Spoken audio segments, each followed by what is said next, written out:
کیونکہ I've known you since quite some time اور جب پی ٹی آئی کی حکومت تھی، ظاہر ہے آپ بطور جماعت بھی ان کے اتحادی تھے اور آپ ان کو کئی دفعہ ٹاک شوز وغیرہ میں ہمارے ساتھ بھی آپ نے ان کو ڈیفینڈ بھی کیا ہے، ان کی پالیسیز کو۔ آئی ریکال جب اسلاموفوبیا پہ خان صاحب نے تقریر کی تھی اور مدعا اٹھایا تھا، so you were very happy about it, اور آپ نے باقاعدہ اپنے ٹویٹر پہ بھی اس کا برملا اظہار کیا۔ What changed? Do you think 9 مئی کے بعد سے بالکل ایک 180 ڈگری آپ کی اپریسیشن میں اس شخص کا امپریشن تبدیل ہو چکا ہے، یا پھر آپ کو لگتا ہے کہ کچھ دیگر عناصر تھے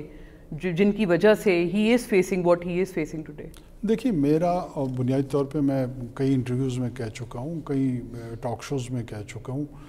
میں نے 2 مرتبہ ووٹ بھی دیا ان کو، مجھے 2013 میں بھی دیا، 2018 میں بھی بطور پارٹی کو دیا۔ ایشو مجھے نہ اس پہ شرمندگی ہے کہ ایک زمانے میں نے ان کا دفاع کیا ہے یا ان کو ڈیفینڈ کیا ہے، اس لیے ڈیفینڈ کیا تھا کہ پاکستان کے اندر گورننس سٹرکچر بہتر ہوگا، پاکستان میں جو ٹیکسیشن کا نظام ہے اس میں تبدیلیاں آئیں گی، ہمارے پاس ایک وائبل اکانومی کی طرف ہمیں لے کے جائیں گے، یہاں کا صحت کا نظام درست ہوگا، تعلیم کا نظام درست ہوگا، اور جو ڈیفرنٹ ایلز ہیں ہمارے گورننس سٹرکچر میں وہ ایڈریس ہوں گی۔ میں نے قطعاً اس لیے وہ ووٹ یا وہ سپورٹ نہیں دی، لیکن میں سوشل آرڈر کو سیکروسینکٹ سمجھتا ہوں، میرے نزدیک اس کا ایک تقدس ہے۔ میں جب ریاست کا لفظ استعمال کر رہا ہوں، میرا مطلب قطعاً صرف فوج نہیں ہے۔ ریاست جو ہے، فوج اس کا ایک بہت امپورٹنٹ کمپوننٹ ہے۔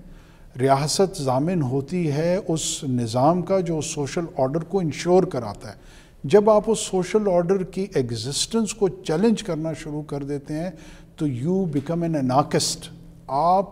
کیوس کی طرف چیزوں کو لے کے جانا چاہتے ہیں۔ میرے خیال میں پھر اس کے بعد چاہے وہ انوار ہو، کوئی اور لیڈر ہو، کسی جماعت کا سربراہ ہو، پاپولر ہو، ان پاپولر ہو، you have to rise to that occasion، اور یہ کہنا پڑے گا کہ یہ رویہ درست نہیں ہے۔ کیونکہ I've known you since quite some time اور جب پی ٹی آئی کی حکومت تھی، ظاہر ہے آپ بطور جماعت بھی ان کے اتحادی تھے اور آپ ان کو کئی دفعہ ٹاک شوز وغیرہ میں ہمارے ساتھ بھی آپ نے ان کو ڈیفینڈ بھی کیا ہے، ان کی پالیسیز کو۔ آئی ریکال جب اسلاموفوبیا پہ خان صاحب نے تقریر کی تھی اور مدعا اٹھایا تھا، so you were very happy about it, اور آپ نے باقاعدہ اپنے ٹویٹر پہ بھی اس کا برملا اظہار کیا۔ What changed? Do you think 9 مئی کے بعد سے بالکل ایک 180 ڈگری آپ کی اپریسیشن میں اس شخص کا امپریشن تبدیل ہو چکا ہے، یا پھر آپ کو لگتا ہے کہ کچھ دیگر عناصر تھے جن کی وجہ سے he is facing what he is facing today? دیکھیے، میرا بنیادی طور پہ میں کئی انٹرویوز میں کہہ چکا ہوں، کئی ٹاک شوز میں کہہ چکا ہوں، میں نے 2 مرتبہ ووٹ بھی دیا ان کو،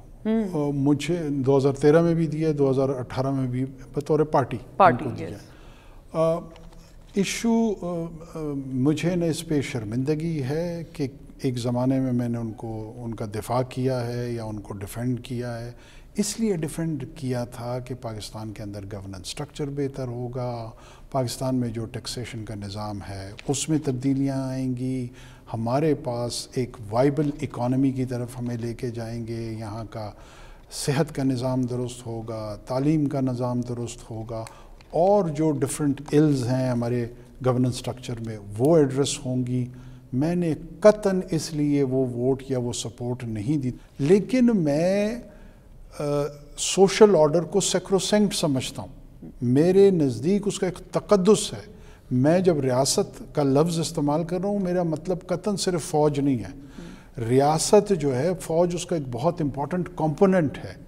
ریاست ضامن ہوتی ہے اس نظام کا جو سوشل آرڈر کو انشور کراتا ہے۔ جب آپ اس سوشل آرڈر کی ایگزسٹنس کو چیلنج کرنا شروع کر دیتے ہیں تو یو بیکم این انارکسٹ، آپ کیوس کی طرف چیزوں کو لے کے جانا چاہتے ہیں۔ میرے خیال میں پھر اس کے بعد چاہے وہ انوار ہو، کوئی اور لیڈر ہو، کسی جماعت کا سربراہ ہو، پاپولر ہو، ان پاپولر ہو، you have to rise to that occasion, اور یہ کہنا پڑے گا کہ یہ رویہ درست نہیں ہے۔